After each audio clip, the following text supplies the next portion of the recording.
QQQY just paid a massive dividend. Those owning the stock before December 1st will receive 93 cents for every share they own.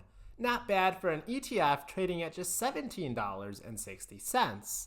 This is a monthly paying ETF. I made an overview video on them just last month where I go over all the ins and all the outs. In that video, I go over some of the pros of this ETF, but I also shared why I personally wasn't investing in it just yet.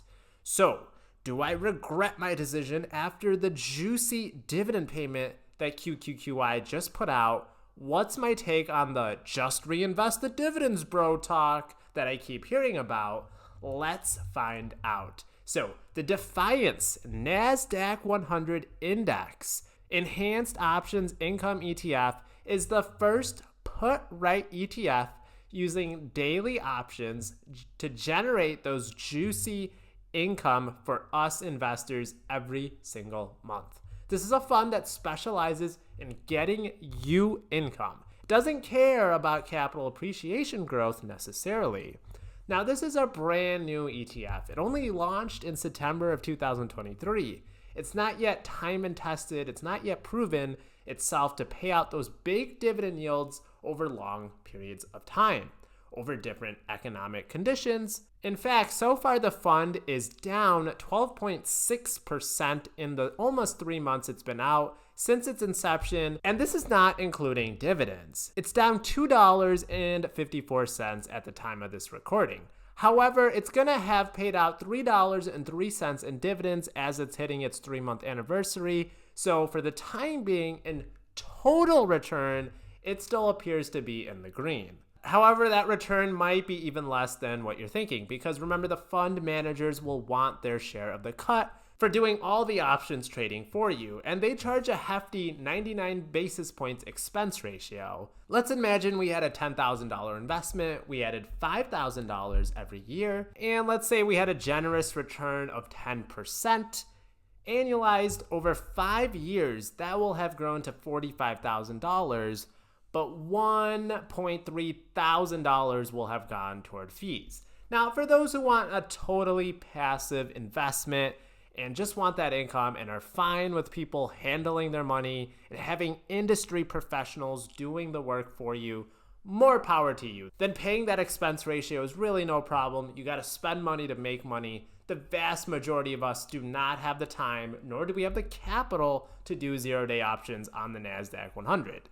Now, despite what some Reddit users and people in my comments say, dividends are not free money. Instead, they are a return on the options premiums from the trades that they do, and a little bit of it is also at the interest on cash that they hold that they return back to their shareholders. Since the ETF is now worth less when it creates that obligation to declare dividends, the share price will go down by the amount of the dividend on the ex-dividend date. We just have to hope that the fund recovers, otherwise future payments may be getting smaller. And we might already be seeing that with this dividend ETF, as they have decreased every single month that they've paid out dividends so far. I know many think I want this ETF to fail, but the reality is I love for them to succeed. You don't think I want a chance at getting 60% returns every year? I'd be loading up the truck if that were realistic. However, I know from years of investing and looking throughout history, when the stock market on average is only giving 7 to 10% returns, to get a 60% return, you are definitely going to have to take on some risk.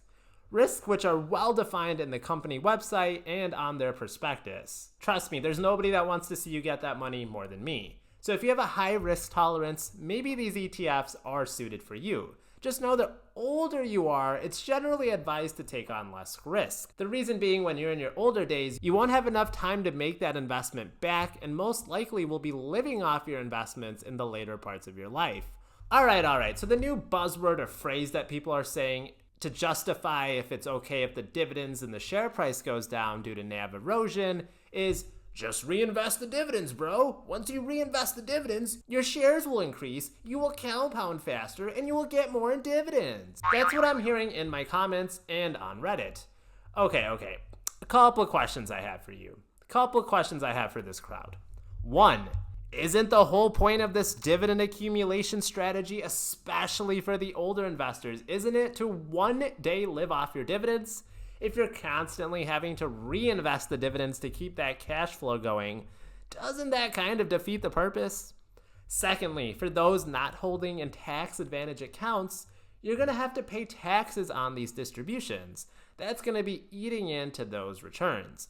Also, the more shares you own, the more in expense fees you will be paying. And that's also going to be more money the fund managers are going to be making off of you. Because you're reinvesting your dividends back into the assets under management for Defiance, they're going to be taking a portion of those assets as part of their expense ratio.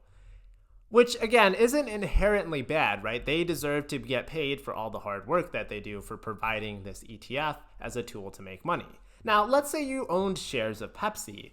The more cans of soda they sell, the more in revenue they make, and then the more in dividends they can pay out.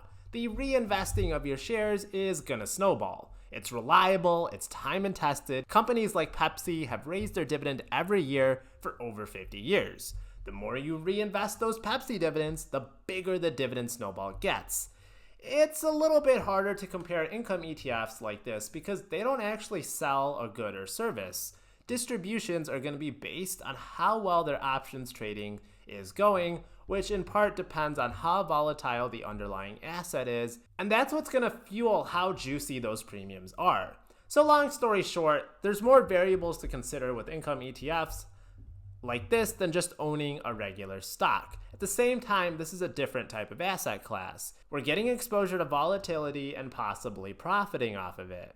At the end of the day, guys, do what's best for you. Don't pay attention to what some YouTuber does. I hope you appreciate that I went over both the pros and the cons of this fund in this video. There's way too many people out there, way too many people on the forums only going over the positives, and I feel like that's a big mistake. In any investment, you have to weigh both the pros and the cons. Even the most safest asset class like treasury bonds, they still have a risk. You still have to take that into account when investing. If you want to see a dividend stock that went up over 1,000% in the last 10 years, check out this video right here. I know the comments are going to be the wild, wild west out here, so if you agree or disagree with me, I want to check you out in the comments below. My full $160,000 portfolio is available to all my Patreons, as well as my weekly stock trades. My videos are found in podcast form under the Collect Cash podcast name, and I will catch you on the next one.